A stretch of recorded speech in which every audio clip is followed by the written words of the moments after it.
Welcome back to middle education. लीजिए student, अब आपके सामने कक्षा 10वीं हिंदी का एक ऐसा प्रश्न पत्र लेकर के आ चुका हूं जिसे पढ़ के जाने के बाद डेफिनेटली आप अपने स्कूल में टॉप करने वाले हैं। देखो, अभी तक तुमको जितना पढ़ना था तुमने पढ़ लिया।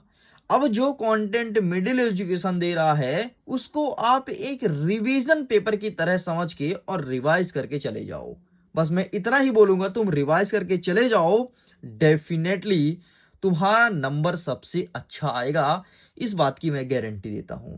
अब देखो, इसके अलावा ना तुम हमारे सोशल मीडिया पर जरूर जुड़ना। यहां पर जुड़ने से तुम्हें बहुत फायदा मिलेगा, चाहे फेसबुक हो, चाहे टेलीग्राम हो, चाहे इंस्टाग्राम। टेलीग्राम पर सीधे तौर पर मैं पीडीएफ ही दे देता हूं। फेसबुक में जुड़ोगे तो यहां पर यूट्यूब से पहले वीडियोस देखने को मिलेगा। एंड इंस्टाग्राम पर एक चैलेंज चल रहा है जो कि 30 डेज चैलेंज है, उसको मैं पूरा करता हूं। तो देखो, तुम्हारे सामने यहां पर हिंदी का प्रश्न पत्र अवेलेबल है, जो कि प्रश्न पत्र अभी अभी मेरे पास आया है। तो सारे क्वेश्चंस को अच्छे से प्रिपेयर कर लेना, कहीं ऐसा ना हो कि बाद में पश्चाताप करना पड़े। समय तुमको 3 घंटे मिलेंगे। 75 नंबर का प्रश्न पत्र रहने वाला है। निर्देश में कहता है कि सभी प्रश्न को हल करना अनिवार्य है। एंड आगे नेक्स्ट कह रहा है कि प्रश्न 1 से 5 तक तुमको वस्तुनिष्ठ प्रश्न देखने को मिलेगा। 6 से 17 तक 2 अंकीय प्रश्न रहेंगे, और यहाँ 18 से लेकर 20 तक 3 अंकीय, और इसके बाद 4 अंकीय प्रश्न देखने को मिलेगा। ये तुम्हारा निर्देश है। प्रश्न क्रमांक 1 कह रहा है, पहले मैं बता देता हूं, सारे प्रश्न को कंठस्थ दिमाग में बैठा लेना, दिमाग में बैठा ही लेना, वरना अगर लॉस हुआ तो मुझे मत बोलना। सारे प्रश्न को दिमाग में बैठा लेना। मैं फिर से बोलूंगा और वीडियो को शुरू करता हूं। पहला नंबर कह रहा है कि तुलसीदास जी की रचित महाकाव्य कौन सा है, मतलब इनमें से कौन सी रचना तुलसीदास जी ने की है, रामायण, कवितावली, रामचरितमानस या विनय पत्रिका। लेकिन ये भी पता करना है वो महाकाव्य हो। तो इसका सही आंसर होगा ऑप्शन नंबर सा, रामचरितमानस इज करेक्ट आंसर। इसी को तुलसीदास ने खोजा है। रस से हर बार प्रश्न आता है, तुम पिछले 4 साल का पेपर उठा लेना कि शांत रस का स्थायी भाव क्या है, तो शांत का होता है निर्वेद। ठीक है, ध्यान से देखते जाना एक एक क्वेश्चन को, सारे क्वेश्चन को दिमाग में बैठा लेना। हनुमान के पूंछ में लगन न पाई आग में कौन सा अलंकार है, तो ये होगा आपका अतिशयोक्ति अलंकार। आगे देखो, नेताजी की मूर्ति पर चश्मा कौन लगाया करता था, तो कैप्टन चश्मा वाला लगाता था, उसके चश्मे की दुकान थी, वही हमेशा लगाया करता था। नेक्स्ट कहता है, गोपी किसका वियोग में व्याकुल है, तो गोपी जो है वो श्री कृष्ण के वियोग में व्याकुल है। श्री कृष्ण से अनन्य प्रेम करती थी गोपियां। आगे देखते, नेक्स्ट कहता है, बाल गोविंद भगत गद्य की किस विधा के अंतर्गत आता है, तो बाल गोविंद भगत आता है आपके रेखा चित्र के अंतर्गत। ये आपका सही उत्तर हो गया। आगे बढ़ते हैं, प्रश्न क्रमांक 2 कह रहा है, रिक्त स्थान की पूर्ति करो। देखो, पहला नंबर कहता है, आत्मकथा के कवि कौन है, तो इसका सही आंसर तुम्हें लिखना है, आत्मकथा के कवि हैं जयशंकर प्रसाद। ये आपका सही उत्तर हो जाएगा। आगे बढ़ते हैं, नेक्स्ट देखते हैं। नेक्स्ट हमारा कहता है, रस के कितने अंग हैं, तो रस के वर्तमान में 9 अंग हैं। वैसे सॉरी रस के 4 अंग हैं। ठीक है, 10 प्रकार है लेकिन 4 अंग हैं, इस चीज को ध्यान रखना। आगे देखते हैं, दशानन में कौन सा समास होगा, तो दशानन आपका बहुब्रीहि समास है, क्योंकि 10 आनन का समूह अर्थात दशानन कहलाता है। भोलानाथ का वास्तविक नाम क्या है, तो इसका वास्तविक नाम तारकेश्वर नाथ था। तो यह आपका सही उत्तर हो जाएगा। नेक्स्ट कहता है कि श्री गणेश करना का अर्थ क्या होता है, तो कोई काम जब प्रारंभ करते हैं तो बोलते हैं श्री गणेश करना। यह आपका सही उत्तर हो जाएगा। नेक्स्ट कहता है, चौपाई के प्रत्येक चरण में कितनी मात्राएं होती हैं, तो चौपाई के प्रत्येक चरण में 16 मात्राएं होती हैं। इस प्रकार से आपका 10 प्रश्न मैं कंप्लीट कर दिया हूं, 10 नंबर आपका बन गया। एक चीज आप ध्यान रखना, अगर अभी तक आपने वीडियो को लाइक नहीं किया तो प्लीज वीडियो को लाइक कीजिए, दोस्तों के साथ शेयर कीजिए, और सारे क्वेश्चन को दिमाग में बैठा लेना। अगर कल का पेपर अच्छा नहीं जाए ना तो मुझे बोलना। आगे देखते हैं, प्रश्न क्रमांक 3 कह रहा है, सही जोड़ी बना करके लिखो। देखो, कड़बी ककड़ी, तो इसका सही आंसर हो जाएगा आपका मनु भंडारी। ठीक है, तो कड़बी ककड़ी मनु भंडारी लिख देना। नेक्स्ट कहता है, सिक्किम परिधान, तो इसका सही आंसर हो जाएगा आपका महादेवी वर्मा। एक सेकंड, सॉरी हाँ, अब देखो, कड़बी ककड़ी मनु भंडारी, सिक्किम परिधान महादेवी वर्मा, उपन्यास सम्राट मुंशी प्रेमचंद्र कहलाते हैं, कामयानी लिखने वाले जयशंकर प्रसाद हैं। ठीक है, एक प्लेट सैलाब तो बाकू हो जाएगा, और ये रेखा चित्र इसका हो जाएगा आपका योग संदेश। इस प्रकार से आपका ये भी होता है कंप्लीट। आगे बढ़ते हैं, सत्य असत्य, फटाफट सारे क्वेश्चंस को देख लो फटाफट। और वीडियो को दोस्तों तक पहुंचा दो ताकि उनको भी फायदा मिल जाए और सारे क्वेश्चंस को याद करने के लिए बोल दो। देखो पहला नंबर कहता है रीति काल को श्रृंगार काल कहा जाता है, बिल्कुल सत्य है। नेक्स्ट कहता है कि महाकाव्य में जीवन की किसी घटना का वर्णन होता है, किसी घटना का नहीं बल्कि समग्र वर्णन होता है, तो असत्य है, ये खंड काव्य में होता है। ठीक है। नेक्स्ट कहता है वीर व्यक्ति अपनी प्रशंसा स्वयं करते हैं, नहीं, वीर व्यक्ति अपनी प्रशंसा स्वयं कभी नहीं करते हैं। नेक्स्ट कहता है कि स्वयं पर लिखी गई कथा को आत्मकथा कहते हैं, बिल्कुल सत्य है, नाम से स्पष्ट है, आत्मकथा, आत्म मतलब स्वयं के लिए लिखी गई कथा। नेक्स्ट कहता है बाल गोविंद भगत कबीर के गीत को गाते हैं, तो बाल गोविंद भगत बिल्कुल सही है, वो कबीर दास के गीत गाते हैं। नेक्स्ट कहता है बुद्धिस्ट मृत्यु पर श्वेत पताका फहराते हैं, तो ये आपका सही हो जाएगा। इस प्रकार से प्रश्न क्रमांक 4 तक मतलब टोटल 6 चौको 24 प्रश्न का उत्तर मैंने कर दिया कंप्लीट। चलिए पेज को पलटते हैं, आगे बढ़ते हैं नेक्स्ट क्वेश्चन की तरफ। हमारा 5वां नंबर कहता है एक वाक्य में उत्तर दीजिए। अच्छा सुनो, अगर सबके पीडीएफ को डाउनलोड करना है ना, लिंक डिस्क्रिप्शन बॉक्स में दिया गया है, इसके अलावा तुम जाकर के टेलीग्राम पर पीडीएफ डाउनलोड कर सकते हो, तो ये चीज जरूर कर लेना, वरना भाई लॉस तुम्हारा होगा, मेरा कुछ नहीं जाएगा। पहला नंबर कहता है द्विवेदी युग के प्रवर्तक कौन है, तो महावीर प्रसाद द्विवेदी है। कौन है? महावीर, ध्यान रखना, ठीक है, महावीर प्रसाद द्विवेदी।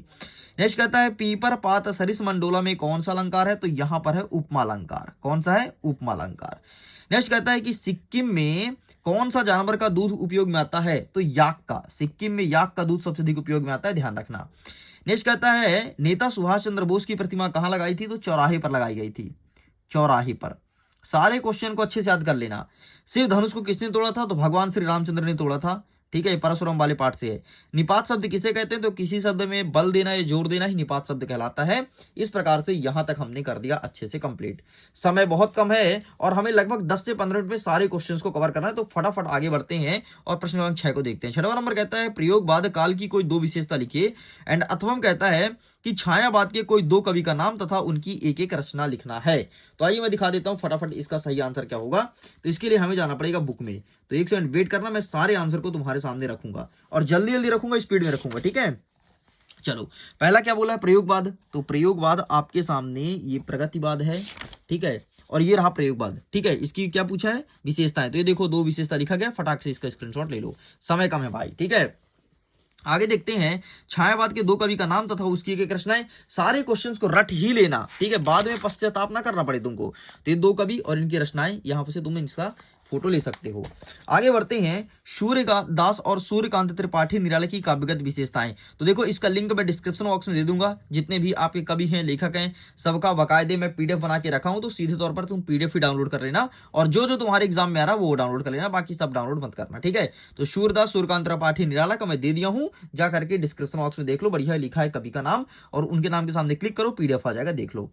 नेक्स्ट कहता है 8 नंबर कि लक्ष्मण ने वीर योद्धा की क्या क्या विशेषता बताई है। तो आइए फटाफट देख लेते हैं कि वीर योद्धा की क्या क्या विशेषता बताई लक्ष्मण ने, ठीक। तो ये रहा इसका आंसर, लीजिए ये रहा आंसर, फटाक से इसका स्क्रीनशॉट ले लो, ठीक है, पूरा पूरा आंसर देख सकते हो, ये रहा, दैट्स इट। चलो साइड करते हैं। नेक्स्ट कहता है अथवा कहता है कवि नागार्जुन ने बच्चों की मुस्कान को दंतुरित क्यों कहा है और इस मुस्कान की कोई एक विशेषता बतानी है। तो आइए फटाफट इसका भी आंसर देख लेते हैं कि क्यों दंतुरित कहा है और मुस्कान की विशेषता क्या कहना चाहता है। तो ये रहा भाई साहब इसका आंसर, प्लीज इसका भी फोटो खींच लीजिए। साइड करते हैं। नेक्स्ट कह रहा है हमारा प्रश्न क्रमांक 9, महाकाव्य और खंड काव्य में दो अंतर पढ़ लेना। कल का ये मत बोलना कि सर आपने हमें बताया और हमने पढ़ के नहीं गए, हम ओवर कॉन्फिडेंट में थे, होशियारी में थे, इस चक्कर में हमारा लॉस हो गया। भाई लॉस होगा तो इसकी भरपाई तुम ही करोगे। ये रहा खंड काव्य और महाकाव्य में अंतर, तो इसका स्क्रीनशॉट ले लो जल्दी से, ये लो, ठीक है। चलो साइड करते हैं। नेक्स्ट कहता है कि खंड काव्य किसे कहते हैं, किन्हीं दो खंड काव्य का नाम एवं रचयिता सहित लिखना है। अब खंड काव्य किसे कहते हैं ये चीज पूछा है, तो आओ फटाक से ये भी देख लेते हैं। तो ये रहा महाकाव्य खंड काव्य में अंतर, ये रहा खंड काव्य, ठीक है। खंड काव्य किसे कहते हैं, पूरा पूरा आंसर लिखा गया, स्क्रीनशॉट ले लो। और ये रहा रचयिता, मैथिली शरण गुप्त, नरोत्तम दास, देख पा रहे हो ना, बस यही तुम्हें लिखना है।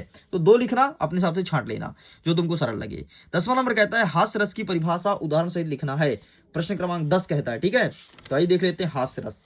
तो ये रहा तुम्हारे सामने हास्य रस, ठीक है, इसका परिभाषा रहा और ये रहा उदाहरण। इस दौड़ धूप में क्या रखा, आराम करो आराम जिंदगी की कुंज है, इससे न तपेदिक होती है, आराम सुधा की एक बूंद तन में दुबलापन खोती है, इसलिए तुझे समझता हूं मेरे अनुभव से काम करो, कुछ काम करो, जीवन में रहना है तो आराम करो, ठीक है। नेक्स्ट अथवा कहता है कि संचारी भाव और स्थायी भाव में कोई दो अंतर बताना है। तो संचारी भाव और स्थायी भाव में अंतर, तो ये रहा तुम्हारे सामने। बहुत सारे अंतर है भाई, तो कोई दो अंतर तुम अपने हिसाब से लिख लेना जो तुमको ठीक ठाक लगे। चलिए साइड करते हैं। नेक्स्ट कहता है हमारा प्रश्न क्रमांक 11, चौपाई छंद को उदाहरण सहित समझाइए। क्या होता है चौपाई छंद, इसको हमें समझाना है विथ एग्जाम्पल। तो ये रहा चौपाई तुम्हारे सामने है, इसका फोटो खींच लो और अच्छे से प्रिपेयर कर लो। आगे बढ़ते हैं। अथवा कहता है कि अतिशयोक्ति अलंकार को उदाहरण सहित समझाओ। अतिशयोक्ति अलंकार, ठीक है, तो आइए फटाफट दिखाते हैं अतिशयोक्ति अलंकार। तो ये उपमा रहा और ये रहा अतिशयोक्ति अलंकार, ठीक। ये हनुमान के पूछ में लगन न पाई आग, लंका सारी जर गए निशाचर भाग, यही तो है अतिशयोक्ति अलंकार। सॉरी सॉरी सॉरी, अनुयोक्ति पूछा है, सॉरी ये नीचे अनुयोक्ति, ठीक है, अतिशयोक्ति नहीं अनुयोक्ति पूछा है। ये लो फोटो खींच लो। आगे बढ़ते हैं। नेक्स्ट 12 नंबर कहता है कि आत्मकथा एवं जीवनी में कोई दो अंतर लिखो। फटाफट देखो भाई, समय कम है, सारे क्वेश्चन को अच्छे से प्रिपेयर कर लेना। आत्मकथा और जीवनी में अंतर, ये रहा तुम्हारे सामने, जीवनी और आत्मकथा में अंतर पूछा है ना, ये रहा, इसका भी फोटो खींच लो। आगे बढ़ते हैं। नेक्स्ट कहता है उपन्यास और कहानी में अंतर, तो ये भी यहाँ पे दिया है उपन्यास और कहानी में अंतर, इसका भी फोटो खींच लीजिए। चलिए आगे बढ़ते हैं। यशपाल और मनु भंडारी, ये सब लिंक डिस्क्रिप्शन बॉक्स में डाउनलोड कर लो। शीला अग्रवाल कौन थी और उनका मनु भंडारी पर क्या प्रभाव पड़ा, तो आइए इसका भी आंसर दिखा देते हैं फटाफट, ठीक। तो इनका आंसर, एक सेकंड वेट करिएगा, ये रहा, ठीक। शीला अग्रवाल कौन थी, क्या प्रभाव पड़ा, यहाँ पर लिखा है, इतना फोटो क्लिक कर लिए।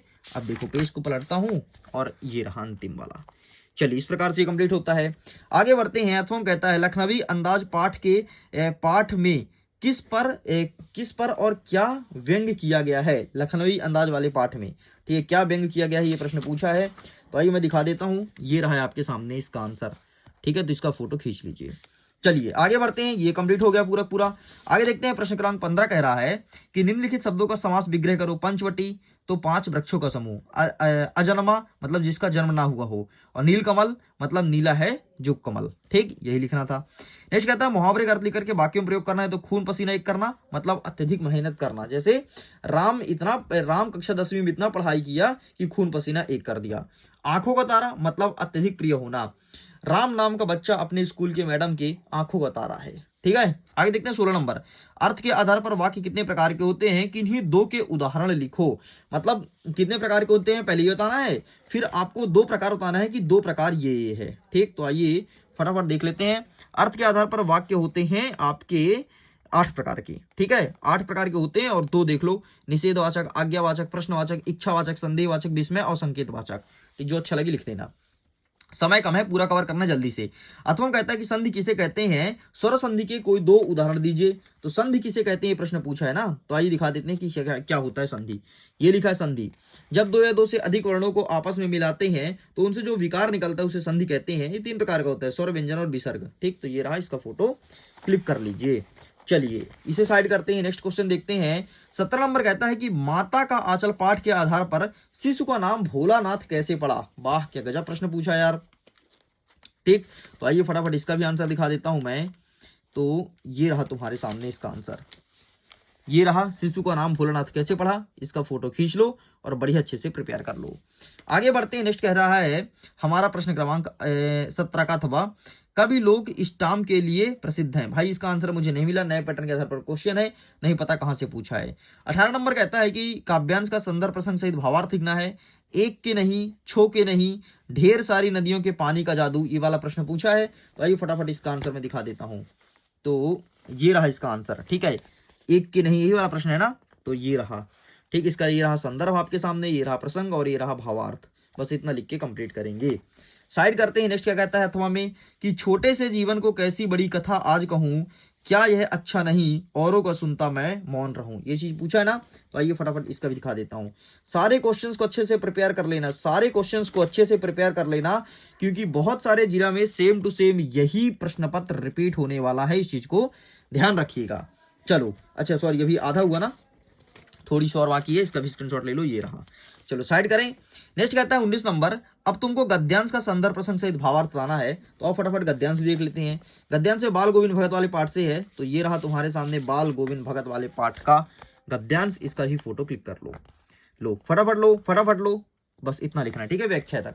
एंड अथवा क्या कहता है, यह पितृ गाथा मैं इसलिए नहीं गा रही हूँ। ठीक है, ये वाला पूछा गया है, तो ये वाला भी दिखा देते हैं ये किस पार्ट से है। तो ये लिया गया है आपके एक कहानी यह भी वाली पार्ट से लिया गया है, 2023 में पूछा है, बहुत इंपॉर्टेंट क्वेश्चन है। ठीक है, साइड करते हैं एंड थोड़ी और बचा है तो आप इसका फोटो खींच लो। चलिए जी आगे बढ़ते हैं। नेक्स्ट कह रहा है प्रश्न क्रमांक 20, पुस्तक सच्ची मित्र होती है, इस पर अनुच्छेद लिखना है कि पुस्तक हमारी सच्ची मित्र है। तो इसका आंसर आप स्वयं फाइंड करिएगा, मिडिल एजुकेशन के पास अवेलेबल नहीं है। ठीक है, कंप्यूटर आज की आवश्यकता, इसका भी आंसर हमारे पास नहीं है, तो इसका भी आंसर आप स्वयं फाइंड करेंगे। चलो आगे बढ़ते हैं। प्रश्न क्रमांक 21 नंबर कहता है कि गद्यांश को पढ़ना है और प्रश्न का उत्तर देना है। ठीक, तो कोशिश करने वालों कभी हार नहीं होती, लहरों से डरकर नौका पार नहीं होती, नन्ही चींटी जब दाना लेकर चलती है, चढ़ती दीवारों में 100 बार फिसलती है, मन का विश्वास रंगों में साहस भरता है, चढ़कर गिरना गिरकर चढ़ना नहीं अखरता है, आखिर उसकी मेहनत बेकार नहीं होती, कोशिश करने वाले को कभी हार नहीं होती। अब देखो, चींटी की मेहनत बेकार क्यों नहीं होती है? क्योंकि वो बार बार कोशिश करती है, बार बार प्रयास करती है। ठीक है, कोशिश का पर्यायवाची क्या होगा? तो कोशिश का मतलब होगा प्रयास करना। नेक्स्ट कहता है कि उपयुक्त काव्यांश का उचित शीर्षक क्या है? तो उचित शीर्षक है कि कोशिश करने वाली कभी हार नहीं होती। और विश्वास का विलोम क्या है? तो विश्वास का विलोम है आपका अविश्वास। ले भाई पूरा कंप्लीट हो गया। आगे ध्यान सुन लिए ना, अब लिख लेना, तुम वीडियो को बैक करके सुन लो, इतना समय नहीं है कि मैं एक एक चीज को समझाऊं, समझ रहे हो ना बात को, क्योंकि अभी अभी मिला है भाई साहब, तो जल्दी से पढ़ा देता हूं। अथवा देख लो, स्वार्थ और परामर्थ मानव की दो प्रवृत्तियां हैं, हम अधिकतर सभी कार्यों के लिए सभी कार्य अपने लिए करते हैं, पर के लिए सर्वस्व बलिदान करना ही सच्ची मानवता है, यही धर्म है, यही पुण्य है, इसे ही परोपकार कहते हैं। प्रकृति हमें निरंतर परोपकार का संदेश देती है, नहीं दूसरों के लिए बहती है। वृक्ष मनुष्यों को छाया और फूल आंधी वर्षा और तूफानों पर अपना सब कुछ बलिदान कर देती है। गद्यांश का उचित शीर्षक क्या है? तो शीर्षक हो गया आपका स्वार्थ और परामर्थ, ही हो गया पहले का उत्तर। सच्ची मानवता क्या है? सच्ची मानवता यही है, दूसरों की भलाई करना, सर्वस्व बलिदान कर देना। ठीक है, ये रहा दूसरे का उत्तर। नेक्स्ट कहता है, वृक्ष हमें परोपकार का संदेश कैसे सिखाते हैं? वृक्ष हमें छाया देता है, देखो छाया देता है, फूल देता है, आंधी वर्षा तूफान में के लिए सब कुछ बलिदान कर देता है। ये हो गया दूसरे का उत्तर, तीसरे का उत्तर। और गद्यांश का सारांश क्या है? सारांश मतलब इसको पढ़ लो अपनी भाषा में, और जो तुमको समझ में आए वो लिख दो, यही उसका सारांश है। आगे देखते हैं, 22वां नंबर कह रहा है कि अपने प्राचार्य महोदय को शाला शुल्क मुक्ति के लिए आवेदन पत्र लिखो। और अथवा कहता है कि बड़े भाई के विवाह पर मित्र को आमंत्रण पत्र लिखिए। तो आइए फटाफट मैं दिखा देता हूं, सबसे पहले ऊपर वाला, फिर आपको दिखाएंगे नीचे वाला। ठीक है, तो वेट करिएगा। ये रहा है आपके सामने, लीजिए। सबसे पहले शाला शुल्क मुक्ति कह रहा है ना, तो ये रहा शाला शुल्क के लिए। ठीक है, इसका फोटो खींच लो फटाक से। चलो साइड करते हैं। नेक्स्ट आपसे क्या पूछा है? एक और कहता है बड़े भाई के लिए, बड़े भाई के मित्र के लिए। ठीक, बड़े भाई के ब्याह हो रही है तो दोस्त को बुलाने के लिए। तो ये रहा बड़े भाई की शादी के लिए, तो इसका भी फोटो खींच लो। इस प्रकार से सब कुछ कंप्लीट हो गया। आगे बढ़ते 23वां नंबर कह रहा है किसी एक विषय पर निबंध लिखो। तो निबंध तुम्हारे पास होगा ही होगा, तो इसको प्लीज आप ट्रैक कर लेना या फिर देख लेना। इस प्रकार से मैंने सब कुछ कंप्लीट कर दिया। वीडियो पसंद है तो वीडियो को लाइक कीजिए, दोस्तों के साथ शेयर कीजिए, पहली बार चैनल को सब्सक्राइब जरूर कीजिएगा। सारे क्वेश्चंस को पढ़ लो, पीडीएफ को डाउनलोड कर लो, लिंक डिस्क्रिप्शन बॉक्स में दिया है। Okay, bye bye.